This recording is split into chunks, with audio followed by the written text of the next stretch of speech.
everybody, Jimmy Mathis here with Dundalk TV. Over the next couple of weeks, we're going to be taking you to some of the airports here in the Maryland area, giving you some history on them. It's a unique opportunity for me. I'm a private pilot myself, getting my first flying lessons over at Martin State Airport, about a mile and a half away as the crow flies. We'll be covering that on a different day, but right now we're here at Essex Sky Park. Essex was established back in 1943, coming out of World War II.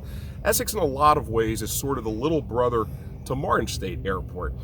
Essex has gone through a lot of changes over the years, similar to Martin's. Martin's known back in the day for their war effort with the Martin Marauder, the B-26 seaplanes. Here at Essex Sky Park, a lot of people don't know this, back at the conception of this airport, now a paved runway over here, Essex started out actually as two grass fields back in its, again, in its conception. Also was a seaport, similar to Martin State Airport. Martin's known for building some of their seaplanes. Roughly, I guess about 40 years ago, they went from the grass fields to the paved field that's here now, one field. Also, you can see at the end of the runway down here, that opening used to be all trees down there, making this a very difficult airport for pilots to fly in and out of. Sort of, if you learned how to fly out of Martin's, flying into Essex was sort of a rite of passage, a very narrow runway, a challenging airport to get into because of the trees on both ends of the runway. Again, they did clear it out down there probably about 12 to 15 years ago. Back in its heyday, Martin's was known for all the military aircraft that were coming out of the airport. Martin's still home to the Air National Guard, but this was the home if you owned a small private airplane, even companies that had small planes, crop dusters. This was sort of the everyman's airport if you weren't coming in and out of Martin's, which most general aviation at the time was not. There was a lot of questions whether Essex would even exist, like Baltimore Airfield off 95 near White Marsh Mall. That fell to its demise roughly 15 years ago. It's homes now.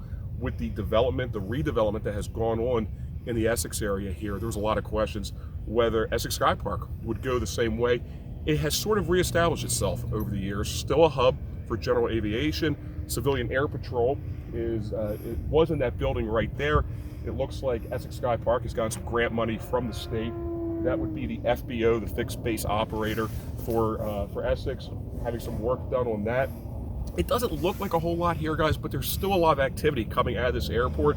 If you see a plane pulling a banner over the skies, it probably picked and dropped that banner off here at Essex Sky Park. The biplane with the lights on it that also pulls a banner over Martin State over Raven Games, that's in that far hangar down there.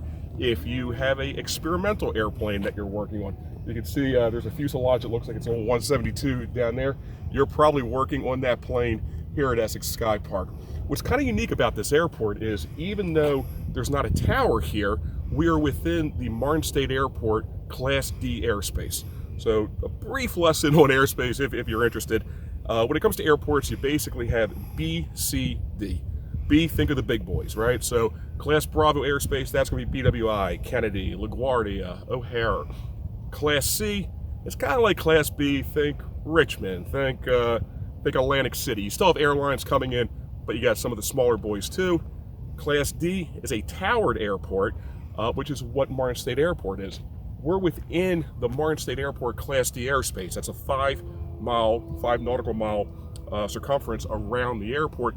So even though there's no tower here at Essex, to take off out of here, you got to get permission or at least establish communication with Martin State Airport. So a lot of history here as a private pilot and somebody that had the privilege of cutting their chops here at Essex Sky Park.